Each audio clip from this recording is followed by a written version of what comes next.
Hello दोस्तों, स्वागत है आप सभी का मेरे चैनल में। आज मैं आप सभी के लिए लेकर आया हूँ यूपी टेट 2011 में पूछे गए 120 प्रश्नों के उत्तर लेकर आया हूँ, जो आपकी परीक्षा के दृष्टि से बहुत ही उपयोगी है।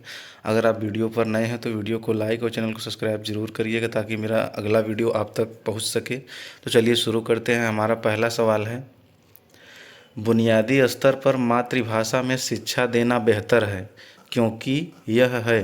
दोस्तों ऑप्शन पढ़ते हैं इसका। बच्चों में आत्मविश्वास का विकास करेगा। दूसरा ऑप्शन है अधिगम को सरल बनाएगा। तीसरा ऑप्शन है बौद्धिक विकास में सहायता करेगा। और चौथा ऑप्शन है प्राकृतिक वातावरण में बच्चों को सीखने में सहायता करेगा। तो दोस्तों बुनियादी स्तर पर मातृभाषा में शिक्षा देना बेहतर है क्योंकि प्राकृतिक वातावरण में बच्चों को सीखने में सहायता करेगा। तो दोस्तों इस प्रश्न का डी ऑप्शन सही हो जाएगा। क्यों दोस्तों डी ऑप्शन सही हो जाएगा। बहुत ही इंपॉर्टेंट सवाल है दोस्तों। अगला सवाल देखते हैं। प्रश्न 2 है हमारा, श्यामपट्ट पर लिखते समय सबसे महत्वपूर्ण क्या है। ऑप्शन है अच्छी लिखावट, इस लेखन में स्पष्टता, बड़े अक्षरों में लिखना, छोटे अक्षरों में लिखना। तो दोस्तों श्यामपट्ट पर लिखते समय सबसे महत्वपूर्ण है लेखन में स्पष्टता। क्या है दोस्तों सबसे महत्वपूर्ण? लेखन में स्पष्टता। इस प्रश्न का बी ऑप्शन सही हो जाएगा। अगला प्रश्न देखते हैं दोस्तों। प्रश्न 3 है हमारा, आपकी कक्षा में एक छात्र देर से आता है।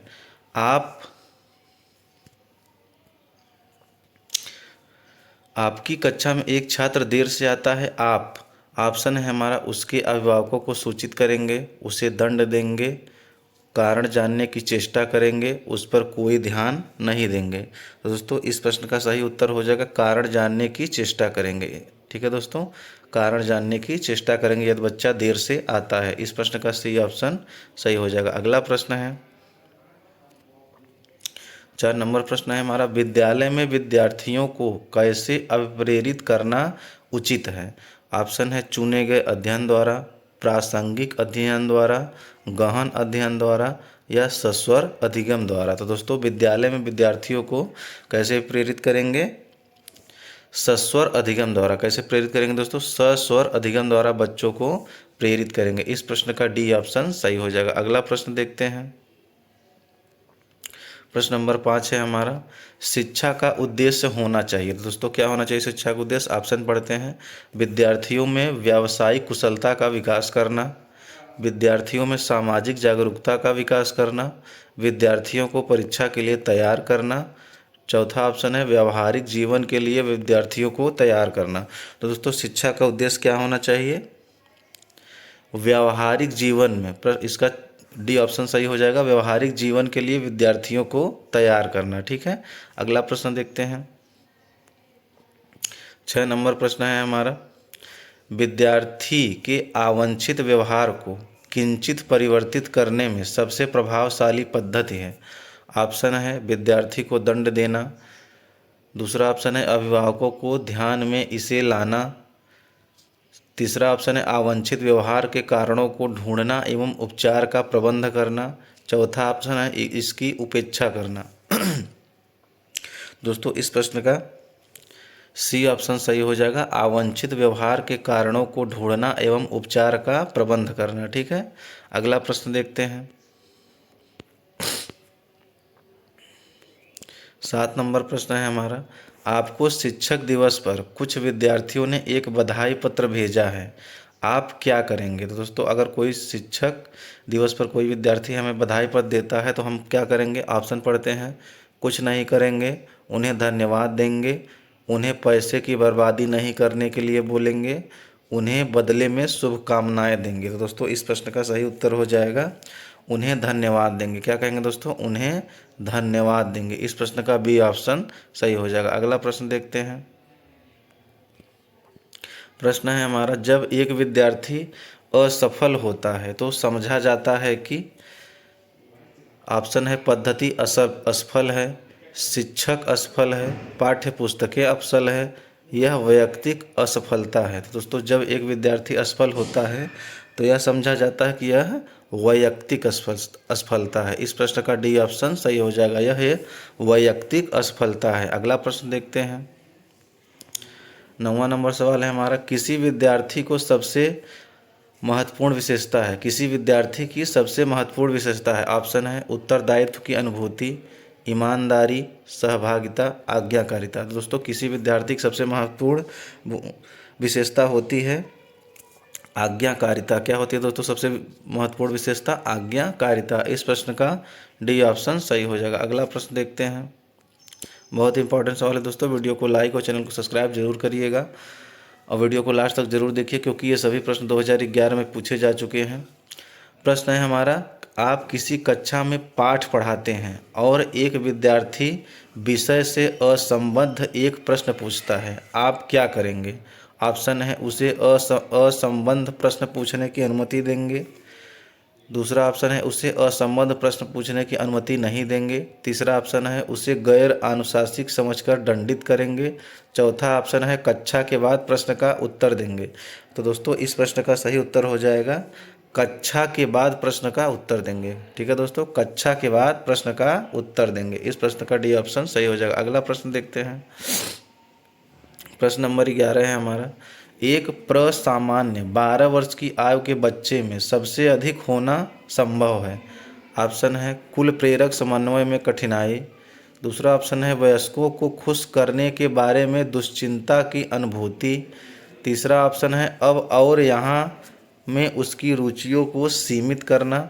चौथा ऑप्शन है समकक्ष के अनुमोदन के लिए बेचैनी। तो दोस्तों एक प्रसामान्य 12 वर्ष की आयु के बच्चे में सबसे अधिक होता है समकक्ष के अनुमोदन के लिए बेचैनी। इस प्रश्न का डी ऑप्शन सही हो जाएगा। ठीक है, अगला प्रश्न देखते हैं, बहुत इंपॉर्टेंट सवाल है दोस्तों। विद्यालय में विद्यार्थियों के भाग जाने का कारण है। तो दोस्तों विद्यालय में विद्यार्थियों के भाग जाने का कारण है, ऑप्शन है कक्षा शिक्षण में रुचि का अभाव, विद्यार्थियों में अध्ययन में रुचि का अभाव, विद्यार्थियों को दंड नहीं देना, समस्या के प्रति शिक्षकों की निर्दयी अभिवृत्ति। तो दोस्तों विद्यालय में विद्यार्थियों के भाग जाने का कारण क्या है? समस्या के प्रति शिक्षकों की निर्दयी अभिवृत्ति। इस प्रश्न का डी ऑप्शन सही हो जाएगा। ठीक है, अगला प्रश्न देखते हैं, बहुत इंपॉर्टेंट सवाल है दोस्तों। 13 नंबर सवाल है, विद्यार्थियों में श्रम की स्फूर्ति का विकास करने के लिए ऑप्शन है शिक्षक अपने ही श्रम में प्रवृत्ति दिखाएगा। दूसरा ऑप्शन है शिक्षक भ्रम श्रम के महत्व पर व्याख्यान करेगा। तीसरा ऑप्शन है समय समय पर विद्यार्थियों को श्रम करने का अवसर देना पड़ेगा। चौथा ऑप्शन है विद्यार्थियों को श्रम करने वाले लोगों का उदाहरण देना पड़ेगा। तो दोस्तों विद्यार्थियों में श्रम की स्फूर्ति का विकास करने के लिए सी ऑप्शन सही हो जाएगा, समय समय पर विद्यार्थियों को श्रम करने का अवसर देना पड़ेगा। ठीक है दोस्तों, सी ऑप्शन सही हो जाएगा, समय समय पर विद्यार्थियों को श्रम करने का अवसर देना पड़ेगा। अगला प्रश्न देखते हैं, बहुत इंपॉर्टेंट सवाल है दोस्तों, वीडियो को लास्ट तक जरूर देखिएगा। प्रश्न नंबर 14 है हमारा, बाल विकास की परिभाषा का अध्ययन क्षेत्र है जो ऑप्शन है ए मानवीय सामर्थ्यों में परिवर्तन का परीक्षण करता है, बी ऑप्शन है जीवन अवधि के दौरान व्यवहार की व्याख्या ढूंढेगा, सी ऑप्शन है बच्चों की वयस्क तथा वरिष्ठ नागरिकों के साथ तुलना करेगा, डी ऑप्शन है हमारा किसी बच्चे के संज्ञानात्मक सामाजिक तथा दूसरे सामर्थ्यों के क्रमिक विकास के लिए उत्तरदायी होगा। तो दोस्तों 14 प्रश्न है, बाल विकास की परिभाषा का अध्ययन क्षेत्र है। दोस्तों अध्ययन क्षेत्र क्या हो जाएगा? डी ऑप्शन सही हो जाएगा इसका, किसी बच्चे के संज्ञानात्मक सामाजिक तथा दूसरे सामर्थ्यों के क्रमिक विकास के लिए उत्तरदायी होगा। ठीक है, इस प्रश्न का डी ऑप्शन सही हो जाएगा। अगला प्रश्न हमारा बहुत इंपॉर्टेंट सवाल है, प्रश्न नंबर 15 है हमारा, प्राथमिक शिक्षक के लिए बाल मनोविज्ञान का ज्ञान आवश्यक है क्योंकि ऑप्शन देखते हैं, यह बच्चों को अनुशासित करने में सहायता करता है। दूसरा ऑप्शन है परीक्षा में परिणाम में उन्नति होती है। तीसरा ऑप्शन है यह बच्चों को अभिप्रेरित करने के लिए सुविधाजनक तरीका बन जाता है। चौथा ऑप्शन है यह बच्चों के व्यवहार को समझने में शिक्षक की सहायता करता है। दोस्तों प्राथमिक शिक्षक के लिए बाल मनोविज्ञान का ज्ञान आवश्यक है क्योंकि इसका डी ऑप्शन सही हो जाएगा। यह बच्चों के व्यवहार को समझने में शिक्षक की सहायता करता है। अगला प्रश्न है हमारा 16 नंबर, मानवीय मूल्यों जो प्रकृति में सार्वत्रिक है के विकास का अर्थ है। ऑप्शन है मतारोपण, अंगीकरण, अनुकरण या अभिव्यक्ति। तो दोस्तों मानवीय मूल्यों जो प्रकृति में सार्वत्रिक है के विकास का अर्थ है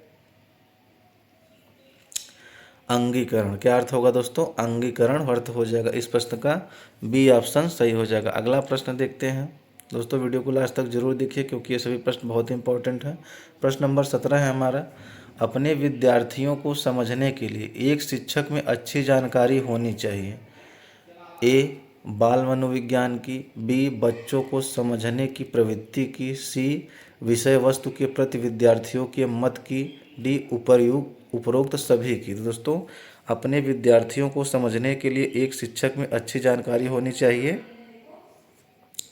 उपरोक्त सभी की जानकारी होनी चाहिए एक शिक्षक में। इस प्रश्न का डी ऑप्शन सही हो जाएगा। अगला प्रश्न देखते हैं, 18 नंबर प्रश्न है हमारा, निम्न में से किस स्तर में बच्चे अपने समकक्ष वर्ग के सक्रिय सदस्य बनते हैं। ऑप्शन है किशोरावस्था, वयस्कावस्था, प्राक बाल्यावस्था या बाल्यावस्था। दोस्तों इनमें से किस स्तर के बच्चे अपने समकक्ष वर्ग के सक्रिय सदस्य बन जाते हैं? तो वह बन जाते हैं दोस्तों किशोरावस्था में। किस अवस्था में? किशोरावस्था में बच्चे अपने समकक्ष के सक्रिय सदस्य बन जाते हैं। इस प्रश्न का ए ऑप्शन सही हो जाएगा। अगला प्रश्न देखते हैं हमारा, प्रश्न नंबर 19 है हमारा, मनोचित्रण का संदर्भ है। ऑप्शन है ए अर्थग्राह्यता को बढ़ाने की एक तकनीक, दूसरा ऑप्शन है जोखिम भरे कार्य के लिए कर्म योजना, सी ऑप्शन है मन का चित्र खींचना, डी ऑप्शन है मन के प्रकार का अन्वेषण। तो दोस्तों मनोचित्रण का संदर्भ है, इस प्रश्न का दोस्तों डी ऑप्शन सही हो जाएगा, मन के प्रकार का अन्वेषण। ठीक है, मनोचित्रण का संदर्भ क्या है? मन के प्रकार का अन्वेषण। इस प्रश्न का डी ऑप्शन सही हो जाएगा। अगला प्रश्न देखते हैं, प्रश्न नंबर 20 है हमारा, प्रतिभाशाली होने का संकेत निम्न में से क्या नहीं है। ऑप्शन है विचारों में सृजनात्मकता, दूसरों के साथ लड़ना, तीसरा ऑप्शन है अभिव्यक्ति में अनूठापन, चौथा ऑप्शन है कौतूहल। दोस्तों प्रतिभाशाली होने का संकेत निम्न में से क्या नहीं है? तो दूसरों के साथ लड़ना प्रतिभाशाली होने का संकेत नहीं है। तो इस प्रश्न का बी ऑप्शन सही हो जाएगा। अगला प्रश्न देखते हैं दोस्तों, बहुत ही इंपॉर्टेंट सवाल आया है। प्रश्न नंबर 21 है हमारा, बालिका शिक्षा को महत्व देना उचित है क्योंकि। ऑप्शन है बालिकाएं बालकों से अधिक बुद्धिमान होती हैं, बालिकाएं बालकों से अल्पसंख्यक होती हैं, अतीत में बालिकाओं की बुरी तरह से विभेदित किया जाता था, चौथा ऑप्शन है किसी सामाजिक परिवर्तन के नेतृत्व में केवल बालिकाएं ही समर्थ होती हैं। तो दोस्तों बालिका शिक्षा को महत्व देना उचित है क्योंकि किसी सामाजिक परिवर्तन के नेतृत्व में केवल बालिकाएं ही समर्थ होती हैं। तो दोस्तों इस प्रश्न का डी ऑप्शन सही हो जाएगा। अगला प्रश्न देखते हैं दोस्तों वीडियो को लाइक और चैनल को सब्सक्राइब जरूर करिएगा। अगला प्रश्न है हमारा 22 नंबर, समन्वित शिक्षा की सफलता निर्भर करती है। ऑप्शन है ए समुदाय के समर्थन पर, बी ऑप्शन है पाठ्य पुस्तकों की उत्कृष्टता पर, सी ऑप्शन है शिक्षण अधिगम वस्तु की गुणवत्ता पर, डी ऑप्शन है शिक्षकों में अभिवृत्तिगत परिवर्तन पर। दोस्तों समन्वित शिक्षा की सफलता निर्भर करती है पाठ्य पुस्तकों की उत्कृष्टता पर। किस पर निर्भर करती है दोस्तों समन्वित शिक्षा की सफलता? पाठ्य पुस्तकों की उत्कृष्टता पर। इस प्रश्न का बी ऑप्शन सही हो जाएगा। अगला प्रश्न देखते हैं दोस्तों, प्रश्न नंबर 23 है हमारा, अधिगम से संबंधित किसी विद्यार्थी की समस्याओं का सबसे अच्छा उपाय है। ऑप्शन है कठोर परिश्रम का सुझाव, ग्रंथालय में निरीक्षित अध्ययन, निजी शिक्षण का सुझाव, निदानात्मक शिक्षण। दोस्तों अधिगम से संबंधित किसी विद्यार्थी की समस्याओं का सबसे अच्छा उपचार है निदानात्मक शिक्षण। क्या है दोस्तों? निदानात्मक शिक्षण। इस प्रश्न का डी ऑप्शन सही हो जाएगा। अगला प्रश्न देखते हैं, प्रश्न नंबर 24 है हमारा, एक शिक्षक विद्यार्थियों को अनुप्रेरित कर सकता है। ऑप्शन है पुरस्कार देकर, सही मार्गदर्शन कराकर, उदाहरण देकर, कक्षा में भाषण देकर। तो दोस्तों एक शिक्षक विद्यार्थियों को अनुप्रेरित कर सकता है, वह कैसे कर सकता है? तो वह कर सकता है पुरस्कार देकर। कैसे कैसे अनुप्रेरित कर सकता है? पुरस्कार देकर। इस प्रश्न का ए ऑप्शन सही हो जाएगा। अगला प्रश्न देखते हैं दोस्तों,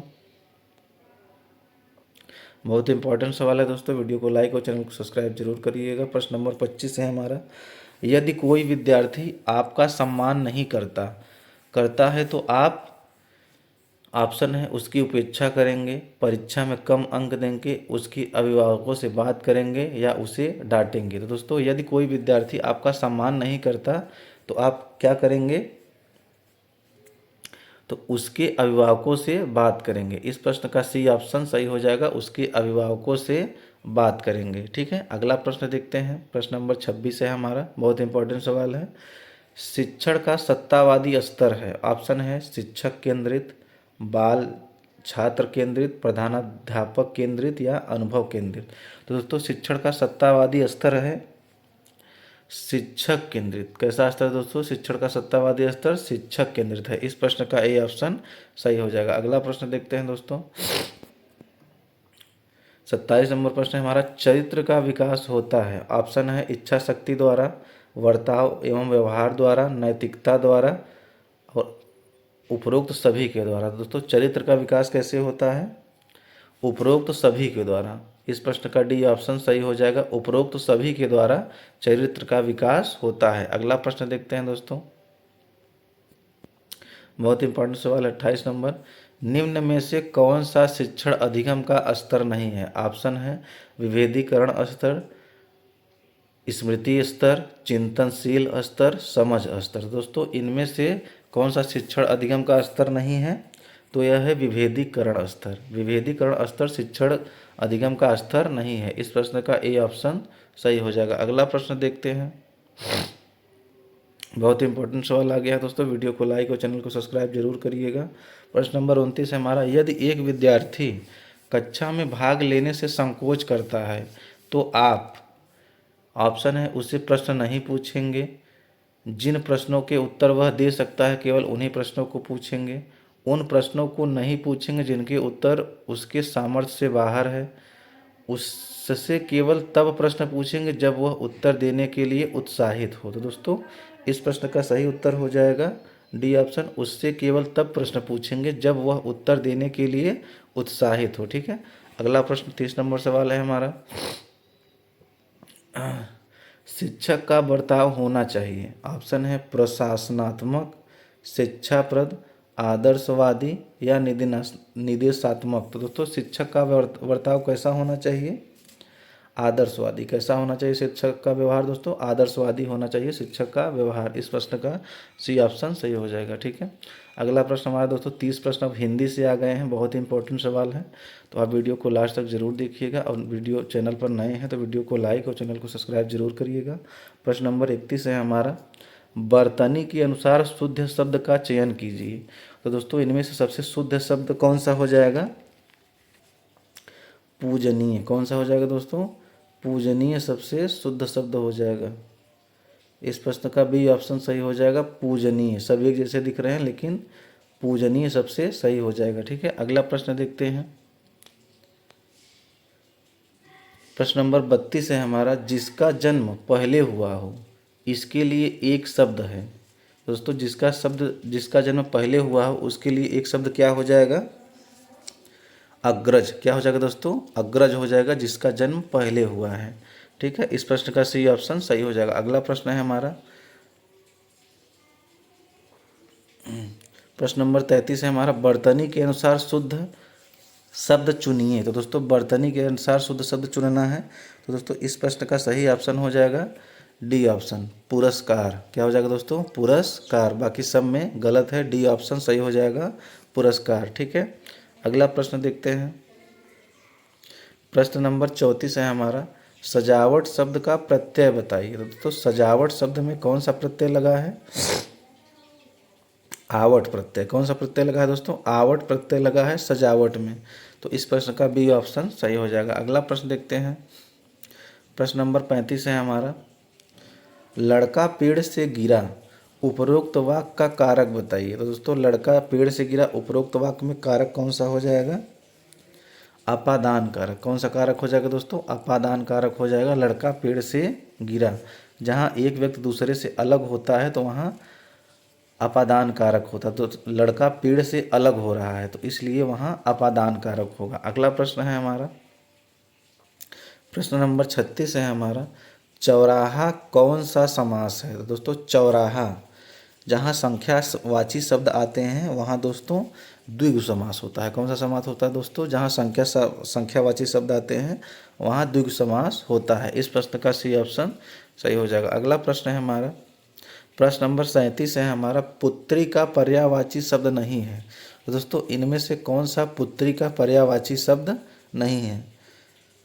तो तनय, ए ऑप्शन सही हो जाएगा। तनय पुत्री का पर्यायवाची शब्द नहीं है। बाल इसके बाद सुता, आत्मजा, दुहिता ये सभी पुत्री के पर्यायवाची शब्द है, ठीक है, और तनया नहीं है। तो इस प्रश्न का ए ऑप्शन सही हो जाएगा। अगला प्रश्न है हमारा,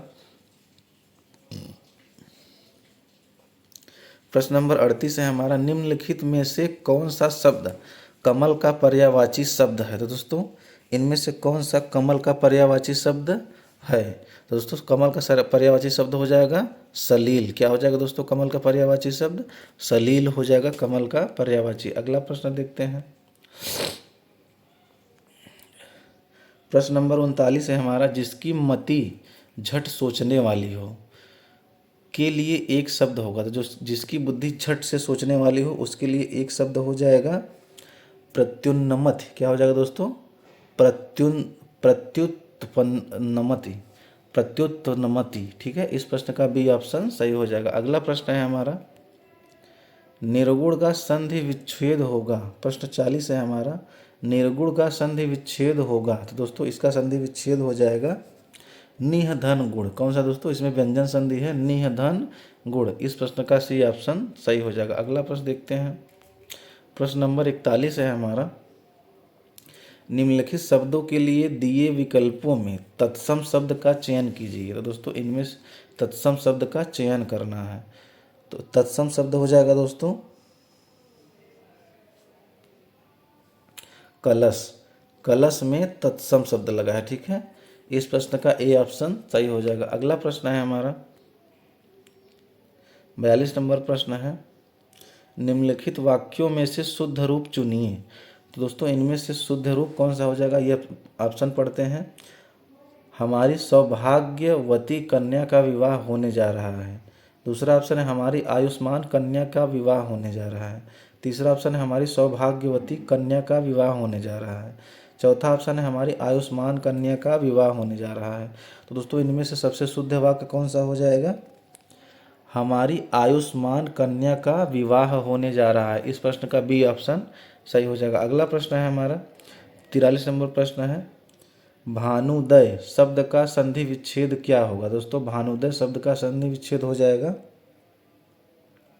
भानुधन उदय। क्या हो जाएगा दोस्तों? भानुधन उदय हो जाएगा भानुदय का संधि विच्छेद। इस प्रश्न का ए ऑप्शन सही हो जाएगा। अगला प्रश्न देखते हैं दोस्तों, प्रश्न नंबर 44 है हमारा, निम्नलिखित वाक्यों में शुद्ध रूप चुनिए। तो दोस्तों ऑप्शन पढ़ते हैं, देखते हैं कौन सा सबसे शुद्ध रूप है। हमारे यहाँ तरुण नवयुवकों की शिक्षा का अच्छा प्रबंधन है। दूसरा ऑप्शन है हमारे यहाँ नवयुवकों की शिक्षा का अच्छा प्रबंधन है। तीसरा ऑप्शन है हमारे यहाँ नवयुवकों की शिक्षा की अच्छा प्रबंधन है। चौथा ऑप्शन है हमारे यहाँ नवयुवकों की शिक्षा का अच्छा प्रबंधन है। तो दोस्तों इस प्रश्न का कौन सा ऑप्शन सही हो जाएगा? बी ऑप्शन सही हो जाएगा, हमारे यहाँ नवयुवकों की शिक्षा का अच्छा प्रबंधन है। इस प्रश्न का बी ऑप्शन सही हो जाएगा। अगला प्रश्न देखते हैं,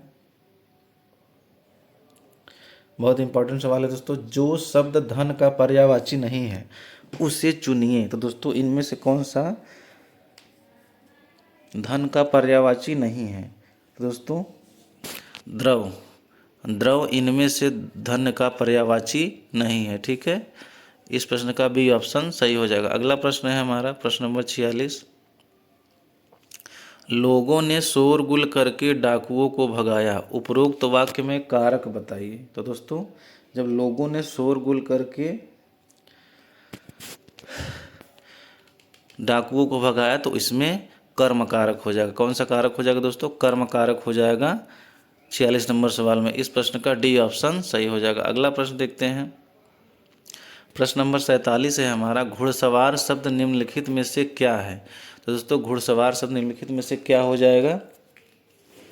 यौगिक शब्द। कौन सा शब्द हो जाएगा दोस्तों? यौगिक शब्द हो जाएगा घुड़सवार शब्द। इस प्रश्न का सी ऑप्शन सही हो जाएगा। अगला प्रश्न है हमारा 48 नंबर, अजायब घर है। तो दोस्तों अजायब घर कैसा शब्द है? तो दोस्तों अजायब घर कैसा शब्द हो जाएगा? संकर शब्द है। कैसा शब्द है दोस्तों? अजायब घर संकर शब्द है अजायब घर। इस प्रश्न का डी ऑप्शन सही हो जाएगा। ठीक है, अगला प्रश्न देखते हैं दोस्तों। आचार, आचार का विलोम शब्द है। तो दोस्तों आचार का विलोम शब्द क्या हो जाएगा? अनाचार। क्या हो जाएगा दोस्तों? आचार का विलोम शब्द क्या हो जाएगा? अनाचार। इस प्रश्न का बी ऑप्शन सही हो जाएगा। अगला प्रश्न देखते हैं दोस्तों। प्रश्न नंबर 50 है हमारा, दुस्साहस शब्द का उपसर्ग चुनिए। तो दोस्तों दुस्साहस शब्द का उपसर्ग, तो शब्द के पहले लगता है उसे उपसर्ग कहते हैं। दोस्तों इसमें कौन सा उपसर्ग लगा हुआ है? तो इसमें दुस उपसर्ग लगा हुआ है दुस्साहस में। इस प्रश्न का ए ऑप्शन सही हो जाएगा। अगला प्रश्न देखते हैं दोस्तों। प्रश्न नंबर 51 है हमारा, जगन्नाथ किस संधि का उदाहरण है? तो दोस्तों जगन्नाथ किस संधि का उदाहरण है इनमें से? तो जगन्नाथ दोस्तों व्यंजन संधि का उदाहरण है। क्यों दोस्तों? तो इसका संधि विच्छेद हो जाएगा जगत। क्या हो जाएगा दोस्तों? जगत धन नाथ। क्या हो जाएगा दोस्तों? जगत धन नाथ। इसलिए इसमें व्यंजन संधि हो जाएगा। ठीक है, अगला प्रश्न देखते हैं। मोर, मोर का तत्सम शब्द होगा। तो दोस्तों मोर का तत्सम शब्द क्या हो जाएगा? मयूर। क्या हो जाएगा दोस्तों? मयूर। मयूर मोर का तत्सम शब्द हो जाएगा। इस प्रश्न का बी ऑप्शन सही हो जाएगा। अगला प्रश्न देखते हैं दोस्तों। प्रश्न नंबर 53 है हमारा, अभिशाप शब्द में उपसर्ग चुनिए। तो दोस्तों अभिशाप शब्द में उपसर्ग चुनना है। तो उपसर्ग जो शब्द के बाद में लगते हैं, जो शब्द के पहले लगते हैं उसको उपसर्ग कहते हैं। तो दोस्तों इसमें अभिनामक उपसर्ग है। कौन सा उपसर्ग है दोस्तों? अभिनामक उपसर्ग है अभिशाप में। ठीक, प्रश्न नंबर 55 है हमारा, चंद्रमा का पर्यायवाची शब्द चुनिए। तो दोस्तों चंद्रमा का पर्यायवाची शब्द क्या हो जाएगा? निशाकर। क्या हो जाएगा दोस्तों? निशाकर हो जाएगा चंद्रमा का पर्यायवाची शब्द। ठीक है, आगे बढ़ते हैं। महादेव का पर्यायवाची शब्द चुनिए। दोस्तों महादेव का पर्यायवाची शब्द इनमें से कौन सा हो जाएगा? चंद्रशेखर। क्या हो जाएगा दोस्तों? चंद्रशेखर हो जाएगा महादेव का पर्यायवाची शब्द। ठीक है, अगला प्रश्न देखते हैं। प्रश्न नंबर 57 है हमारा, यथाशक्ति शब्द का समास बताइए। तो दोस्तों यथाशक्ति शब्द का समास क्या हो जाएगा? अव्ययी भाव समास। ठीक है, अव्ययी भाव समास हो जाएगा यथाशक्ति में। इस प्रश्न का ए ऑप्शन सही हो जाएगा। अगला प्रश्न देखते हैं दोस्तों। प्रश्न नंबर 28 है हमारा, महात्मा गांधी में अमूल्य गुण थे। इस वाक्य में अमूल शब्द है। तो दोस्तों इस अमूल शब्द में कौन सा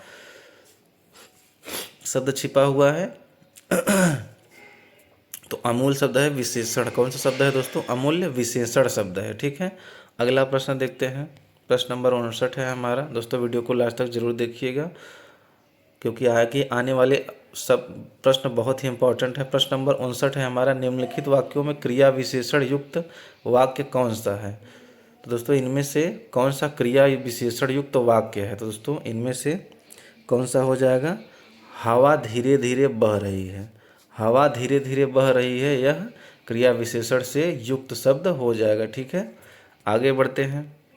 प्रश्न नंबर 60 है हमारा, निम्नलिखित में योग रूढ़ शब्द चुनिए। तो दोस्तों योग रूढ़ शब्द कौन सा हो जाएगा इनमें से? तो इनमें से योग रूढ़ शब्द हो जाएगा दोस्तों चक्रपाणी। कौन सा हो जाएगा दोस्तों? चक्रपाणी हो जाएगा योग रूढ़ शब्द। इस प्रश्न का बी ऑप्शन सही हो जाएगा। प्रश्न नंबर आगे बढ़ते हैं दोस्तों।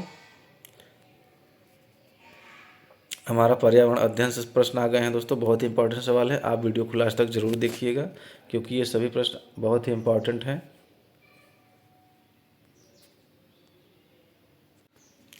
अगला सवाल है दोस्तों, केले और अनानास मुख्यतः उगाए जाते हैं। दोस्तों केले और अनानास मुख्यतः किस मौसम में कहाँ उगाए जाते हैं?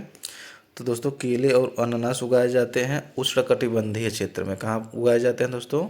उष्णकटिबंधीय क्षेत्र में उगाए जाते हैं केला और अनानास। ठीक है, इस प्रश्न का ए ऑप्शन सही हो जाएगा। अगला प्रश्न है हमारा प्रश्न नंबर 62 है, निम्न में से किस समूह की भाषा को भारत में सबसे अधिक लोग बोलते हैं? दोस्तों कौन से समूह की भाषा को भारत में सबसे अधिक लोग बोलते हैं? तो भारतीय आर्य भाषा को सबसे अधिक लोग बोलते हैं। इस प्रश्न का ए ऑप्शन सही हो जाएगा। अगला प्रश्न है हमारा प्रश्न नंबर 63 है हमारा, निम्नलिखित में से कौन से जुड़वा नगर हैं? तो दोस्तों इनमें से कौन सा जुड़वा नगर है?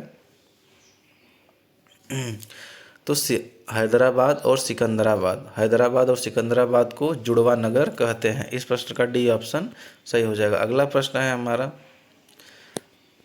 सबसे अधिक मात्रा में केसर मिलता है? तो दोस्तों सबसे अधिक मात्रा में केसर कहाँ मिलता है? जम्मू कश्मीर में। कहाँ मिलता है दोस्तों? जम्मू कश्मीर में सबसे अधिक केसर मिलता है। इस प्रश्न का बी ऑप्शन सही हो जाएगा। अगला प्रश्न देखते हैं दोस्तों, बहुत इंपॉर्टेंट सवाल है दोस्तों, वीडियो को लाइक और चैनल को सब्सक्राइब जरूर करिएगा। हमारा अगला सवाल है, भारत के संविधान द्वारा कितनी भाषाएं स्वीकृत हैं? तो दोस्तों भारत के संविधान द्वारा कितनी भाषाएं स्वीकृत हैं? तो 22 भाषाएं स्वीकृत हैं भारतीय संविधान द्वारा। इस प्रश्न का सी ऑप्शन सही हो जाएगा। अगला प्रश्न है हमारा दोस्तों, असम के काजीरंगा नेशनल पार्क का आकर्षण कौन सा प्राणी है? तो दोस्तों काजीरंगा नेशनल पार्क में कौन सा प्राणी आकर्षक का केंद्र है? तो वह है दोस्तों गैंडा। कौन है दोस्तों? एक सींग वाला गैंडा असम के काजीरंगा नेशनल पार्क का आकर्षण का केंद्र है। इस प्रश्न का ए ऑप्शन सही हो जाएगा। अगला प्रश्न देखते हैं दोस्तों, बहुत इंपॉर्टेंट सवाल है। प्रश्न नंबर 67 है हमारा, वह स्थान जो किसी समय फ्रांसीसी उपनिवेश था अब अरविंद आश्रम की मंजिल है, कौन सा है? तो दोस्तों बहुत ही इंपॉर्टेंट सवाल है। तो वह कौन सा है दोस्तों? पांडिचेरी। क्या है दोस्तों? पांडिचेरी नामक स्थान जो किसी समय फ्रांसीसी उपनिवेश था अब अरविंद आश्रम की मंजिल है। ठीक है, इस प्रश्न का सी ऑप्शन सही हो जाएगा। अगला प्रश्न देखते हैं दोस्तों, प्रश्न नंबर 68 है हमारा, बॉम्बे हाई संदर्भित है? तो दोस्तों बॉम्बे हाई ये तेल क्षेत्र है। तो दोस्तों बॉम्बे हाई तेल क्षेत्र कहाँ है? आइए देखते हैं। तो यह स्थित है दोस्तों अपतट तेल क्षेत्र में। कहाँ स्थित दोस्तों? अपतट तेल क्षेत्र में स्थित है बॉम्बे हाई। इस प्रश्न का ए ऑप्शन सही हो जाएगा। अगला प्रश्न है हमारा, बहुत इंपॉर्टेंट सवाल है दोस्तों, भारत का 26वां राज्य निम्नलिखित में से कौन सा है? तो दोस्तों भारत का 26वां राज्य कौन सा हो जाएगा? छत्तीसगढ़। ठीक है, भारत का 26वां राज्य कौन सा हो जाएगा दोस्तों? छत्तीसगढ़ भारत का 26वां राज्य हो जाएगा। इस प्रश्न का डी ऑप्शन सही हो जाएगा। अगला प्रश्न देखते हैं दोस्तों, प्रश्न नंबर 70 है हमारा, निम्न में से कौन सी नदी का उद्गम भारत में नहीं है? तो दोस्तों इनमें से कौन सी नदी का उद्गम भारत में नहीं है? तो ब्रह्मपुत्र नदी तिब्बत से निकलती है। ठीक है दोस्तों, यह तिब्बत से निकलती है, इसलिए इसका उद्गम भारत में नहीं है। इस प्रश्न का सी ऑप्शन सही हो जाएगा। अगला प्रश्न देखते हैं दोस्तों, प्रश्न नंबर 71 है हमारा, महाभारत के लेखक कौन थे? तो दोस्तों महाभारत के लेखक कौन है?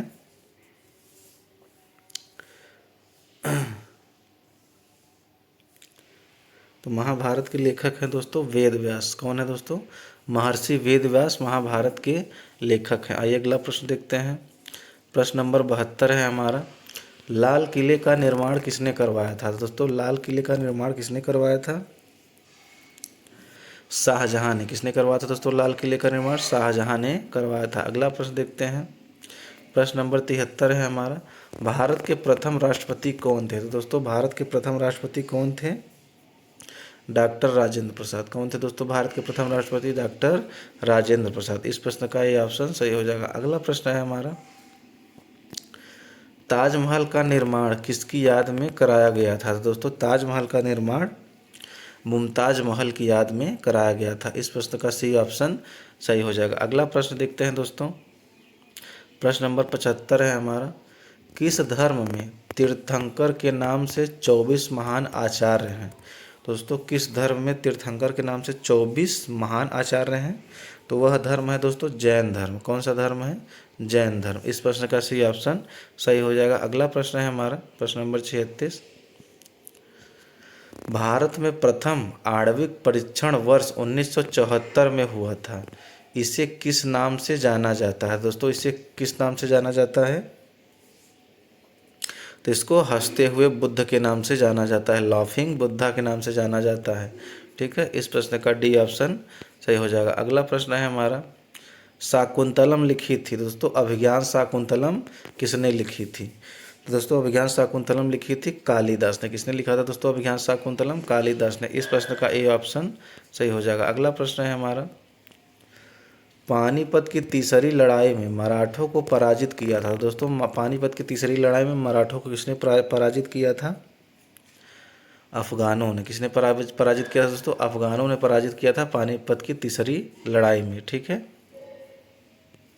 अगला प्रश्न है हमारा 79 नंबर, किसने कहा स्वराज मेरा जन्मसिद्ध अधिकार है? दोस्तों यह किसने कहा था?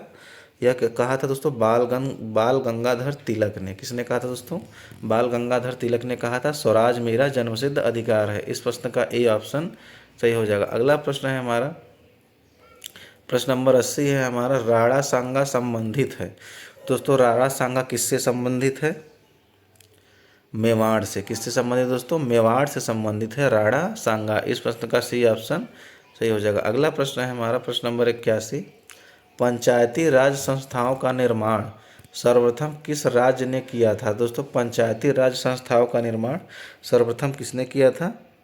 तो यह किया था दोस्तों राजस्थान ने। किसने किया था? राजस्थान ने पंचायती राज संस्थाओं का निर्माण सबसे पहले किया था। इस प्रश्न का ये ऑप्शन सही हो जाएगा। अगला प्रश्न है हमारा, संवैधानिक सरकार का अर्थ है। संवैधानिक सरकार का क्या अर्थ है दोस्तों?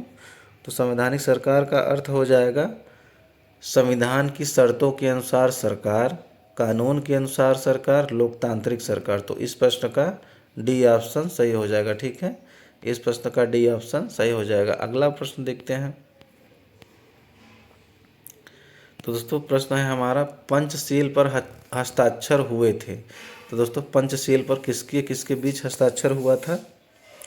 तो यह हुआ था दोस्तों नेहरू और झोऊ एन लाई के बीच। ठीक है, नेहरू और झोऊ एन लाई के बीच हुआ था पंचशील पर हस्ताक्षर। ठीक है, इस प्रश्न का ए ऑप्शन सही हो जाएगा। अगला प्रश्न है हमारा प्रश्न नंबर 84, संविधान सभा के सदस्यों द्वारा भारत के संविधान पर अंत में कब हस्ताक्षर हुए थे?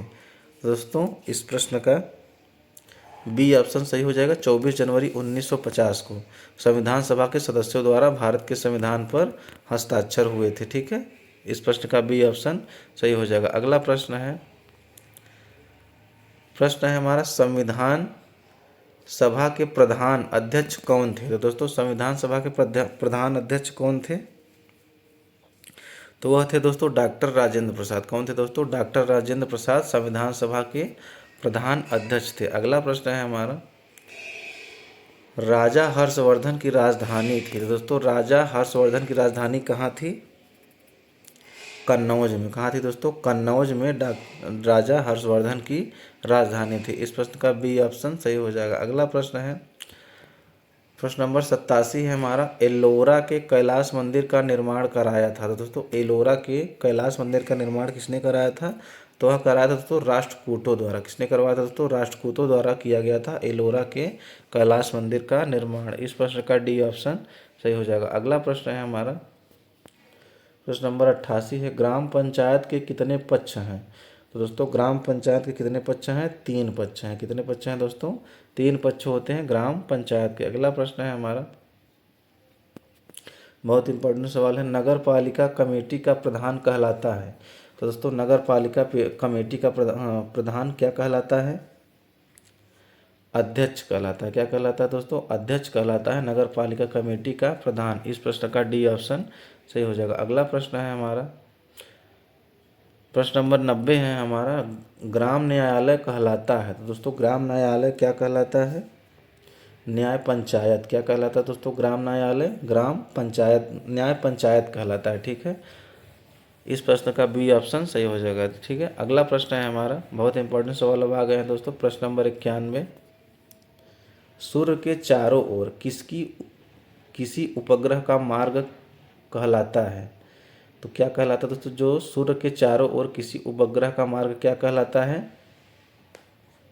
तो वह कहलाता है दोस्तों कक्षा। क्या कहलाता है दोस्तों? कक्षा। इस प्रश्न का सी ऑप्शन सही हो जाएगा। अगला प्रश्न है हमारा, बहुत इंपॉर्टेंट सवाल है। पृथ्वी के सबसे निकटतम खगोलीय पिंड है? तो दोस्तों पृथ्वी के सबसे निकटतम खगोलीय पिंड क्या हो जाएगा? चंद्रमा। कौन है दोस्तों? चंद्रमा पृथ्वी का एकमात्र उपग्रह है और यह सबसे नज़दीक खगोलीय पिंड है। इस प्रश्न का बी ऑप्शन सही हो जाएगा। अगला प्रश्न है हमारा प्रश्न नंबर 93, भूमध्य रेखा नहीं गुजरती है। तो दोस्तों भूमध्य रेखा कहाँ से नहीं गुजरती है? दोस्तों भूमध्य रेखा उत्तरी अमेरिका से होकर नहीं गुजरती है, बाकी हर जगह से होकर गुजरती है। दक्षिण अमेरिका से गुजरती है, अफ्रीका से होकर गुजरती है और उपरोक्त में से कोई एक महाद्वीप से में से गुजरती है। तो उत्तरी अमेरिका से होकर नहीं गुजरती भूमध्य रेखा। इस प्रश्न का ये ऑप्शन सही हो जाएगा। अगला प्रश्न है हमारा प्रश्न नंबर 94, महासागर से छोटा स्थल लवणीय जलाशय कहलाता है। दोस्तों महासागर से छोटा स्थल लवणीय जलाशय क्या कहलाता है? तो वह कहलाता है दोस्तों सागर। क्या कहलाता है दोस्तों? सागर कहलाता है। इस प्रश्न का सी ऑप्शन सही हो जाएगा। अगला प्रश्न है हमारा, किसी नदी और उसके सहायकों द्वारा अपवाह क्षेत्र कहलाता है। दोस्तों अपवाह क्षेत्र क्या कहलाता है? तो वह कहलाता है नदी घाटी। क्या कहलाता है? अपवाह क्षेत्र नदी घाटी। इस प्रश्न का ए ऑप्शन सही हो जाएगा। अगला प्रश्न है हमारा, बहुत इंपॉर्टेंट सवाल है, भारत की बृहत्तम नदी कौन सी है? तो दोस्तों भारत की बृहत्तम नदी कौन सी हो जाएगी? गंगा नदी। कौन सी हो जाएगी दोस्तों? बृहत्तम नदी गंगा नदी, जिसकी लंबाई 2525 किलोमीटर। ठीक है दोस्तों 2525 किलोमीटर गंगा की लंबाई, जो भारत की सबसे लंबी नदी है। अगला सवाल है हमारा, ग्रीनविच माध्य समय तथा भारतीय प्रमाण समय के बीच समयांतर कितना है? दोस्तों कितने समय का अंतर है ग्रीनविच समय में और भारतीय समय में? दोस्तों कितने समय का अंतर है? 5.5 घंटे। 5 घंटे 30 मिनट का अंतर है। इस प्रश्न का बी ऑप्शन सही हो जाएगा। अगला प्रश्न है हमारा प्रश्न नंबर 98, निम्न में से कौन सी भू आकृति भारत में नहीं पाई जाती? तो दोस्तों इनमें से कौन सी आकृति भारत में नहीं पाई जाती? तो हिमशैल। हिमशैल भारत की आकृति में नहीं पाई जाती। ठीक है, इस प्रश्न का सी ऑप्शन सही हो जाएगा। अगला प्रश्न है हमारा प्रश्न नंबर 99, भारतीय मुख्य भूभाग में कितने महासागर मिलते हैं? तो दोस्तों भारतीय मुख्य भूभाग में कितने महासागर मिलते हैं? तो वह मिलते हैं 2। कितने मिलते हैं दोस्तों? 1 महासागर। कितने महासागर दोस्तों? 1 महासागर मिलते हैं, हिंद महासागर। ठीक है, इस प्रश्न का बी ऑप्शन सही हो जाएगा। अगला प्रश्न है हमारा, शांत घाटी किस राज्य में स्थित है?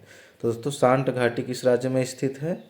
केरल में स्थित है, जिसको साइलेंट वैली कहते हैं, वह केरल में स्थित है। इस प्रश्न का बी ऑप्शन सही हो जाएगा। अगला प्रश्न है बहुत इंपॉर्टेंट हमारा, वीडियो को लाइक और चैनल को सब्सक्राइब जरूर करिएगा दोस्तों।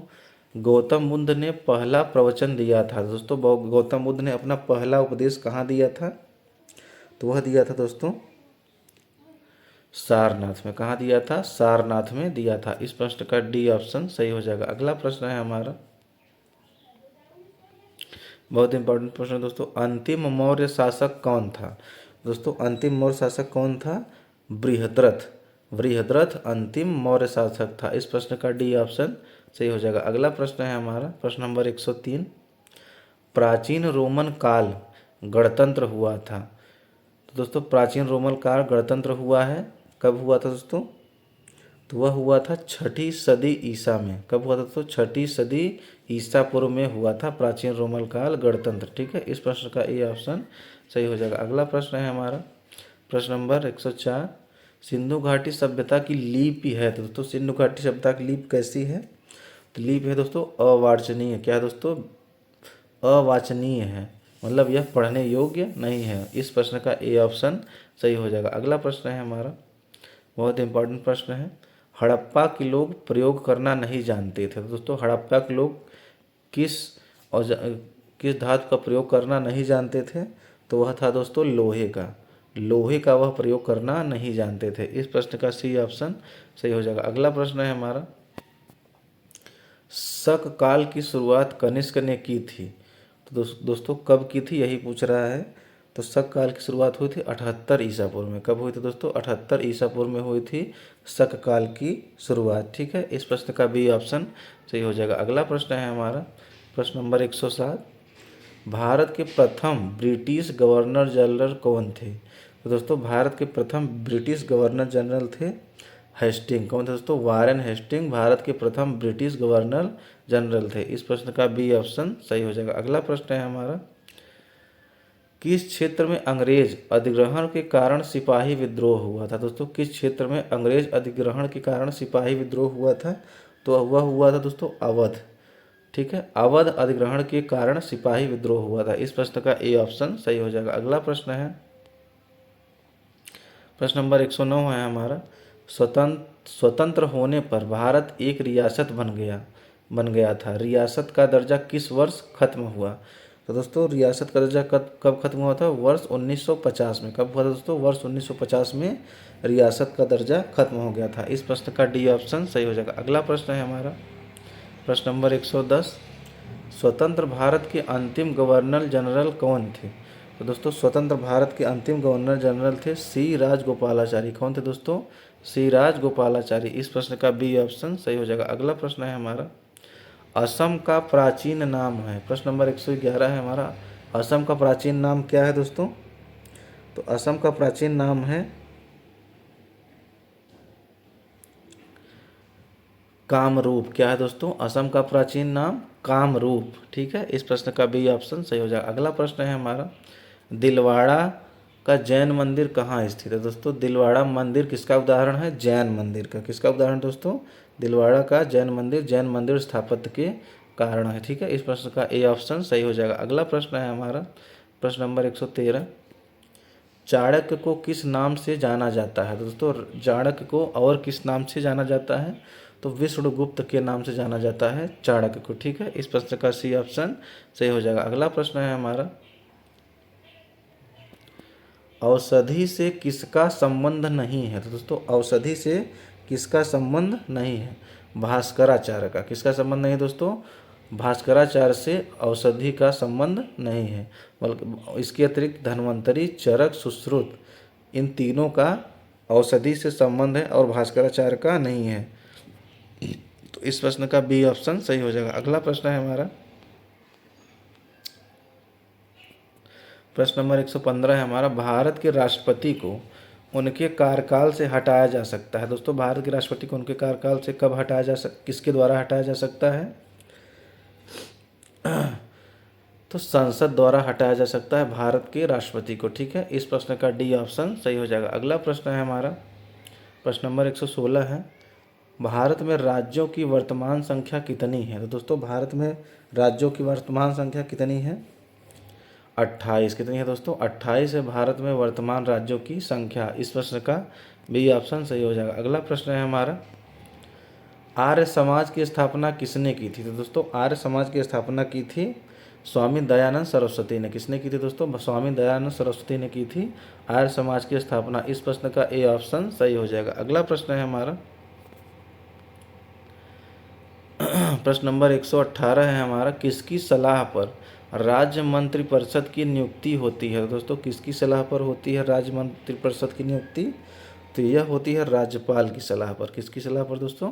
राज्यपाल की सलाह पर होती है मंत्रिपरिषद की नियुक्ति। इस प्रश्न का ए ऑप्शन सही हो जाएगा। अगला प्रश्न है हमारा प्रश्न नंबर 119, मौर्य साम्राज्य का संस्थापक कौन था? तो दोस्तों मौर्य साम्राज्य का संस्थापक कौन था? चंद्रगुप्त मौर्य। कौन था दोस्तों? चंद्रगुप्त मौर्य मौर्य साम्राज्य का संस्थापक था। इस प्रश्न का सी ऑप्शन सही हो जाएगा। अगला प्रश्न और लास्ट प्रश्न है हमारा, फाहियान ने किसके शासनकाल के दौरान भारत का दौरा किया था? तो दोस्तों फाहियान ने किसके शासनकाल के दौरान भारत का दौरा किया था? तो वह दौरा किया था दोस्तों चंद्रगुप्त द्वितीय के समय। किसके समय दोस्तों? चंद्रगुप्त द्वितीय के समय फाहियान ने भारत का दौरा किया था। इस प्रश्न का सी ऑप्शन सही हो जाएगा। इसी के साथ हमारे 120 प्रश्न समाप्त होते हैं दोस्तों। अगर ये सभी प्रश्न आपको अच्छे लगे हों तो वीडियो को लाइक और चैनल को सब्सक्राइब जरूर करिएगा। आपका दिन शुभ हो। जय श्री राम, राधे राधे, सलाम वालेकुम।